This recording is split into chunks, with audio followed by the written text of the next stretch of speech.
मुझसे अभी सवाल पूछा, मैं आपको जवाब दिए बगैर आपका सवाल खारिज कर दूं, तो क्या आप संतुष्ट होकर इस कमरे से बाहर जाएंगे? आपकी संतुष्टि जवाब देने वाले के लिए भी बहुत ज्यादा आवश्यक है। हम संतुष्ट नहीं हैं, हम संतुष्ट नहीं हैं, देश के नागरिक संतुष्ट नहीं है चुनाव आयोग के जवाब से। तो जवाब तो दें पहले। वो शेरो शायरी करके चले जाते हैं, क्या वो जवाब होता है? जिसने तेरे सर पर तोहमत रखी है, मैंने उसके भी घर की लाज रखी है। नमस्कार, आप देख रहे हैं 4 PM। मैं हूं आपके साथ सिमरन। झुकती हैं सरकारें, बस झुकाने वाला चाहिए। इस तरह की लाइन आपने बहुत सुनी होगी। सोशल मीडिया पर इस तरह के कोट्स खूब तैरते रहते हैं, लेकिन अब ये लाइनें सोशल मीडिया पर तक ही सीमित नहीं रह गई हैं। यह महाराष्ट्र की राजनीति में भी देखने को मिल रही हैं। दरअसल सरकारें जब सत्ता में होती हैं तो सरकार के लोग और उनसे जुड़े अधिकारी को चारों तरफ सिर्फ हरा ही हरा दिखता है। उनके मुताबिक देश में राम राज चल रहा है और ऐसे ही लोगों को जगाने के लिए देश में व्यापक आंदोलन, जबरदस्त प्रदर्शन करने की जरूरत पड़ती है। तब सत्ताधीशों के कानों में आवाम की आवाज पहुंचती है और उसके बाद फिर मजबूरन उनको नींद से जागना पड़ता है। कांग्रेस इन दिनों चुनाव आयोग को कुछ इस तरह ही नींद से जगाने की कोशिश कर रहा है। महाराष्ट्र चुनाव के बाद कांग्रेस और वहां की जनता लगातार चुनाव में हुई धांधली को लेकर के लगातार सवाल खड़े कर रहे हैं। लोग यहां तक कह रहे हैं कि महाराष्ट्र में जो जनादेश आया है वो जनादेश नहीं है, वो मशीनरी की देन है। महाराष्ट्र में जो सरकार बनने जा रही है उसको जनता का समर्थन नहीं मिला, बल्कि चुनाव आयोग और उसकी मशीनरी का सहयोग मिला। विपक्ष अब इसे अपना मुद्दा बनाकर चुनाव आयोग पर हमलावर है। विपक्ष लगातार अपनी बात पर अड़ा हुआ है और विपक्ष के पास इसके पुख्ता सबूत भी हैं। विपक्ष सबूतों के साथ अपनी बात मीडिया में रख रहा है, आवाम के बीच भी रख रहा है, जिसके बाद से जनता में भी अब खुले तौर पर इसका विरोध शुरू कर दिया गया है। कुछ जगहों से वीडियो वायरल हुए हैं जिसको आपने देखा होगा।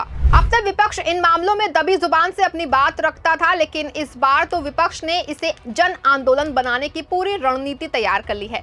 खुले मंच से कांग्रेस के अध्यक्ष भी जोर शोर से इसे आंदोलन बनाने की घोषणा कर दी है। जैसे ही इस बात की भनक चुनाव आयोग को लगी तो चुनाव आयोग सख्ते में आ गया।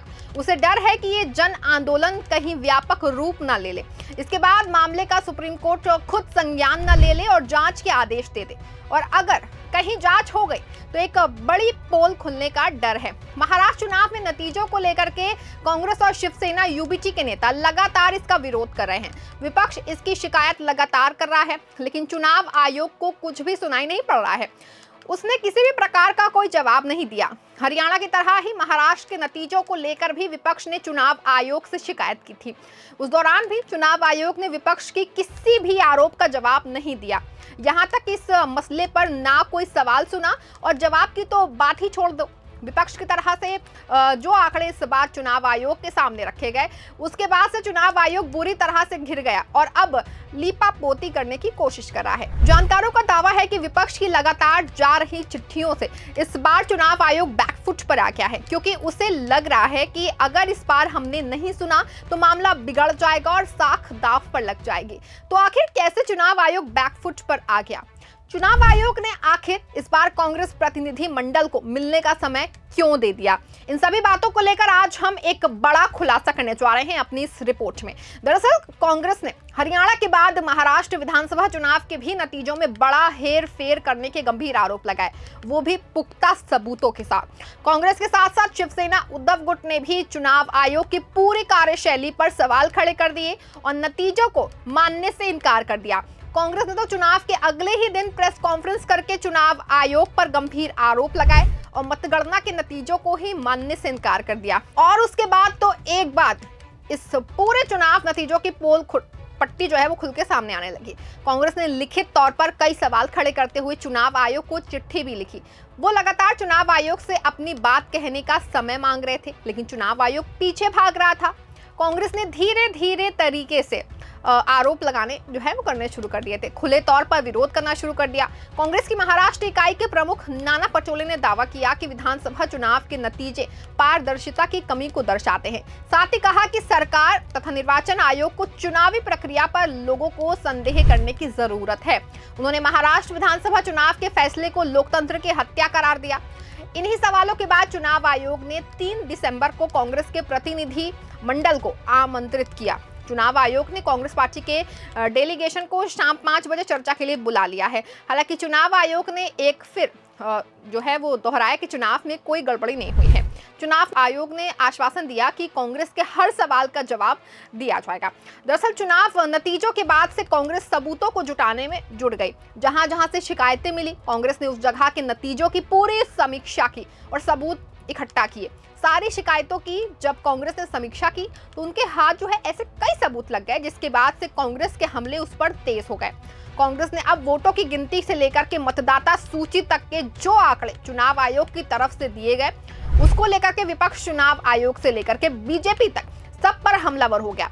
और जिस तरह से विपक्ष इस मुद्दे को उठा रहा है, उसके बाद से तो पूरा ही चुनाव आयोग सवालों में घिर गया है और जो चुनाव हुए हैं उन पर भी सवाल खड़े हो गए हैं। चुनाव आयोग ने कांग्रेस को अपनी अंतरिम प्रतिक्रिया में हर चरण में उम्मीदवारों और उनके एजेंडों की भागीदारी के साथ पारदर्शिता प्रक्रिया को दोहराया। आयोग ने कांग्रेस की सभी वैध चिंताओं की समीक्षा की और उन्हें व्यक्तिगत रूप से सुनने के बाद लिखित प्रतिक्रिया का आश्वासन दिया। निर्वाचन आयोग ने अपने जवाब में दोहराया कि ये प्रक्रिया जो है पारदर्शी थी और हर चरण में उम्मीदवारों या उनके एजेंट की भागीदारी शामिल थी। आयोग ने कांग्रेस की वैध शिकायतों की समीक्षा करने और पार्टी के प्रतिनिधि मंडल को व्यक्तिगत रूप से सुनने के बाद लिखित जवाब देने का भी आश्वासन दिया। कांग्रेस ने शुक्रवार को अपनी CWC की बैठक के बाद चुनाव आयोग पर कई गंभीर आरोप लगाए थे। कांग्रेस ने आरोप लगाया था कि चुनाव से ठीक पहले मनमाने ढंग से वोटर लिस्ट से लोगों के नाम काटे और जोड़े गए, तो नतीजे जो आए हैं उसमें वोट शेयर के परसेंटेज बढ़ गए। महाराष्ट्र और हरियाणा के चुनाव नतीजों की समीक्षा के लिए कार्य समिति की 4.5 घंटे से ज्यादा की बैठक हुई थी। CWC का मानना है कि पूरी चुनावी प्रक्रिया की ईमानदारी से समझौता किया जा रहा है। स्वतंत्र और निष्पक्ष चुनाव एक संवैधानिक अनिवार्यता है, जिस पर चुनाव आयोग की पक्षपातपूर्ण कार्यप्रणाली के कारण गंभीर सवाल उठ रहे हैं। चुनाव आयोग की पक्षपातपूर्ण कार्यप्रणाली गंभीर सवालों के घेरे में आके खड़ी हो गई है। इसको लेकर के समाज का बड़ा वर्ग जो है निराश और आशंकित हो रहा है। इसीलिए कांग्रेस इन जन नेताओं को एक राष्ट्रीय आंदोलन के रूप में उठाएगी। कांग्रेस ने चुनाव आयोग की ओर से जारी आंकड़ों पर भी सवाल उठाए हैं। पार्टी ने कहा कि 21 नवंबर 2024 को शाम 5 बजे तक महाराष्ट्र में मतदान प्रतिशत जो है 58.22% था, जो रात 11:30 बजे तक बढ़ करके 60.02% हो गया।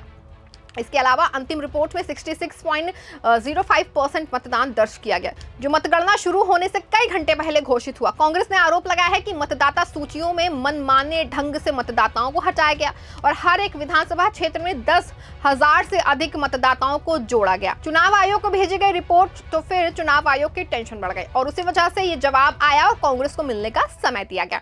क्योंकि जिस तरह से हरियाणा और महाराष्ट्र में अचानक से चुनाव नतीजों में बदलाव हुए, उससे कांग्रेस को आज तक विश्वास नहीं हुआ। एग्जिट पोल से लेकर सर्वे रिपोर्टों में जिस तरह से कांग्रेस की बढ़त थी और नतीजों में कांग्रेस की इतनी बुरी हार ने कांग्रेस को सकते मिला दिया। महायुति ने राज्य में अब तक की सबसे बड़ी जीत हासिल कर ली है। यहीं से कांग्रेस ने अब समझ लिया है कि अगर अब कोई ठोस कदम नहीं उठाया तो आने वाले समय में बीजेपी जो अब तक कहती आ रही है कि कांग्रेस खत्म होने की कगार पर है, वो साबित हो भी जाएगा।